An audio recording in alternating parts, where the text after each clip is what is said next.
evening, everybody. Good night, or no, good evening, I think is what you say when you say hello.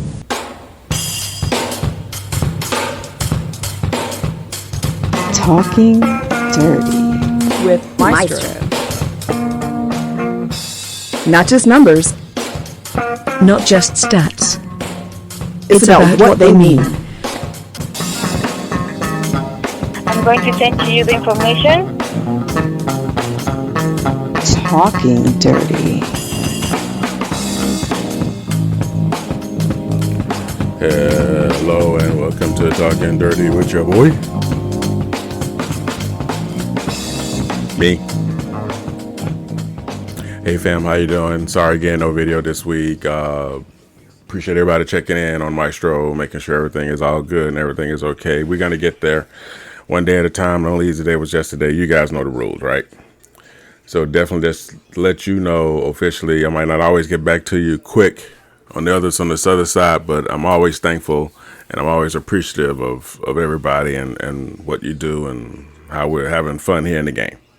Quick conversation here about upcoming season SimWorld Prep regarding Gotham 5. There is probably very few teams that are going to get the sort of attention that Gotham 5 gets because of the type of team that is being built. It's more indicative of your athletic team. It's more indicative of a team that can move people from different positions. They're truly be able to play positionless basketball just because of how the squad is laid out.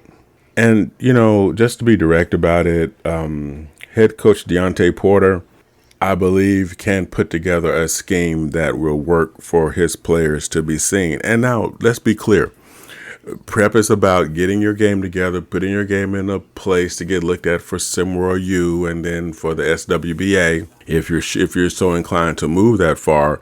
But the effort starts here, and the effort starts here in the environment in which you're given. Now, let's talk about something. A lot of times we see this on other levels where teams and players talk about if I was with these guys, if I was with those guys. And trust me when I tell you, when those sort of statements are made, your points are lost on the scouting scale, on the coaching scale, because you're already showing that you're not the kind of athlete that can come into a situation and be transformative. G5 has that. They are stocked to the hilt with athletes, which is awesome. And Coach Porter, with the opportunity that he has here, can really build his bones on what they can do in a transition game that other teams cannot do. And that is they can move their transition game from any single player on the floor, and other teams don't have that luxury. Also, Gotham 5, though they do not have a real 5 or a true 5 per se, it doesn't mean that they're not going to be effective in the post because of their athleticism, because of the fact that they can flip a defense upside down, and their cats who are rocking at the 6'7", 6'8", 6'9" range can actually get one of the other team's shorter players into the post and take advantage of that height that they're going to have. And more importantly, take advantage of the athleticism that they're going to have. Gotham 5 is definitely going to be a team to watch this season. And if I didn't say this before, I'll say it now. Not a single ranked player as of now. Yes, I said as of now. I have a strong feeling that that's going to change here really soon because these young men are going to come out, listen to their coach, playing the type of game they need to play, and be as effective as they need to be. Hopefully that helps you out a little bit. Hopefully that gives you something to look for. Tell me what you think. You know what's up. Y'all at the bottom. And catch me another Zayton.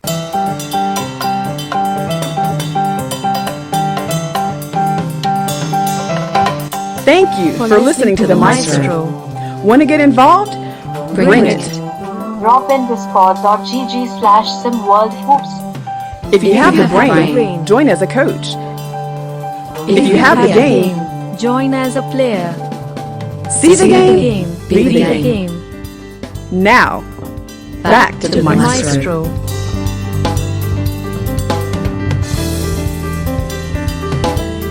Sorry, we'll be right back.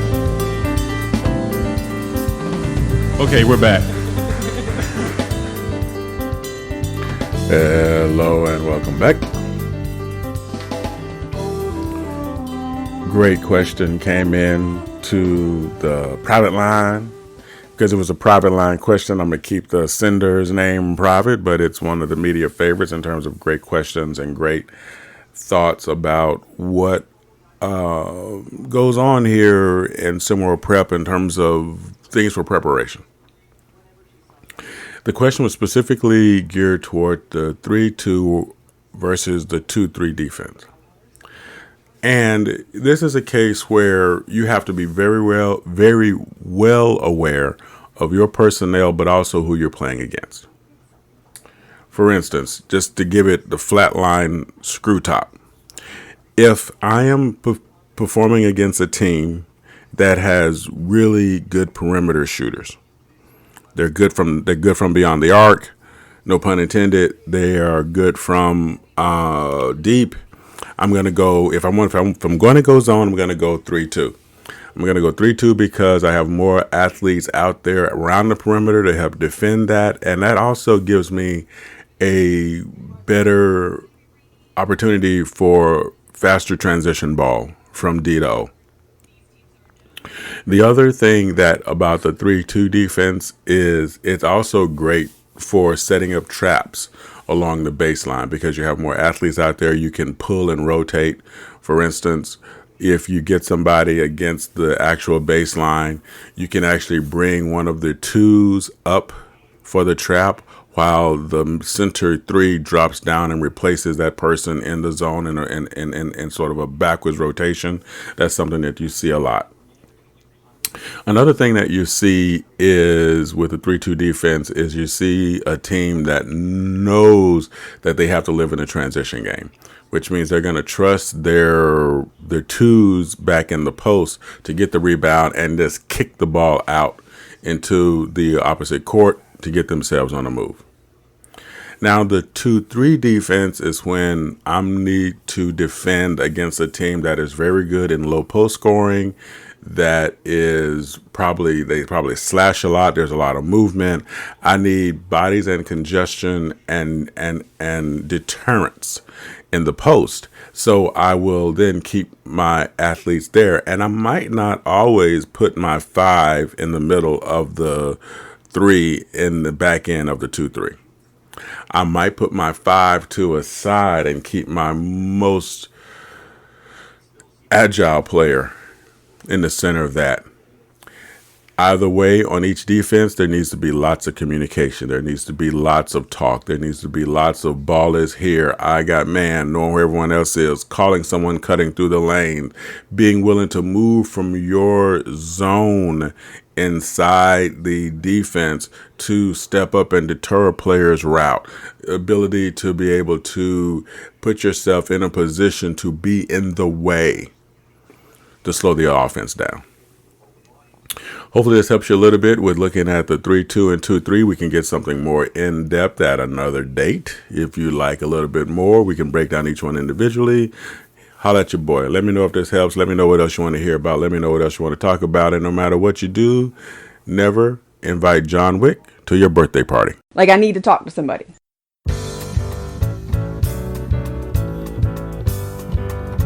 Thank you for listening to Maestro.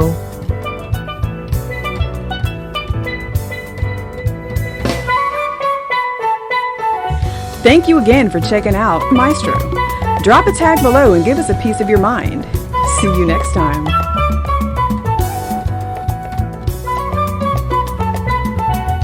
Well, thank you for your time. Have a wonderful day.